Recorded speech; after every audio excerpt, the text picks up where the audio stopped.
নমস্কার, হিজিবিজির একটি নতুন ব্লগে আপনাদের সবাইকে স্বাগত। আজ 23শে জানুয়ারি, দিনটি বড্ডই স্পেশাল।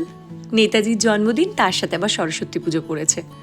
সব মিলিয়ে বাঙালিদের মনে উত্তেজনার কোনো শেষ নেই, কিন্তু এটা অফিস ডে আমাদের জন্য। এদেশে সরস্বতী পুজো বা এই ধরনের কোনো অনুষ্ঠানেই কোনো ছুটি নেই, তাই কি করা যাবে? সকাল থেকে ওই অফিসের ফাঁকে ফাঁকে একটুখানি ব্রেক টাইমে, টি টাইমে একটু একটু একটু করে শিকলগুলো তৈরি করতে আরম্ভ করছিলাম। স্কুল থেকে এসে শুরু। মা তো আমাকে ডিস্ট্রাক্ট করছে, স্নান করতে দিচ্ছে না। তাই কি আমাকে ডিস্ট্রাক্ট করছে, স্নান করতে দিচ্ছে না। তাই মা স্নান করতে দিচ্ছে না? চলে যা, বানাস না তুই। আসল কথা, ছেলেটারও স্কুল, ছেলে 3টের পর স্কুল থেকে ফিরে বাকি কাজটা করবে।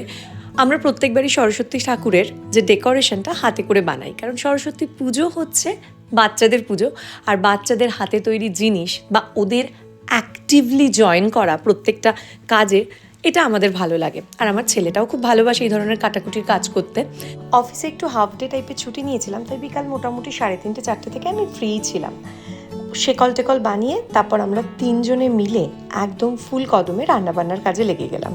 সবাই মিলে কাটাকুটি, ধোয়াধুই, এর মধ্যে ব্যাগরা হচ্ছে ছেলের, প্রত্যেকটা কাজ ওকে দিতে হবে। কিন্তু এখন তো ছুরি কাচি ওর হাতে দেওয়া যায় না।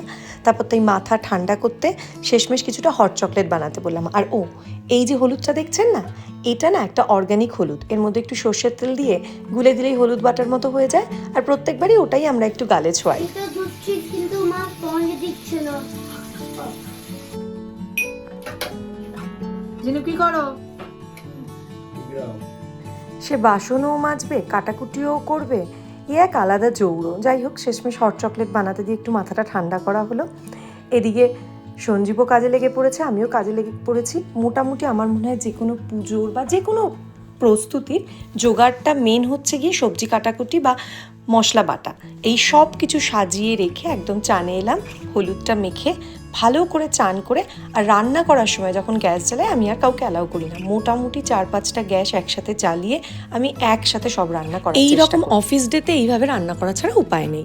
আর সত্যি কথা বলতে বাড়িটা মিস করি বলেই এই ভোগের আয়োজনটা করা। আমাদের বাড়িতে কিন্তু ফল দিয়ে, মোয়া দিয়ে পুজো হতো। এখানে ওই মোয়া নাড়ু বানানোটা আরও বেশি কাজ বলে মনে হয়, কারণ এই প্রত্যেকটা জিনিস কিনতে গেলে অনেক দূরে এশিয়ান শপে যেতে হয়। যাই হোক, এই মোটামুটি আমাদের জোগাড় কমপ্লিট। ঠাকুরকেও বসানো হয়ে গেছে। আমাদের এক বন্ধু আর তার মেয়ে এসেছিলেন। আমরা সবাই মিলে খুব ভালো করে পুজো করলাম। আমাদের কাছে কিন্তু পুজো মানে কোনো মন্ত্র না, আরতি, তার সাথে হ্যাঁ অবশ্যই পুষ্পাঞ্জলির মন্ত্রটা সঞ্জীব পড়ে, ও একটু আহ্নিক করে, আর গলা ছেড়ে গান গাওয়া, ঠাকুর সাজানো, এটাই আমাদের পুজো। রাত্রিবেলা সবাই মিলে ঠাকুরের সামনে ভোগ খাওয়ার পর একটু বসা, একটু গল্প করা, এইভাবেই এবছরের সরস্বতী পুজোটা আমাদের বেশ আনন্দ করে কাটলো। ভালো থাকবেন, দেখা হবে পরের কোনো ব্লগে। টাটা।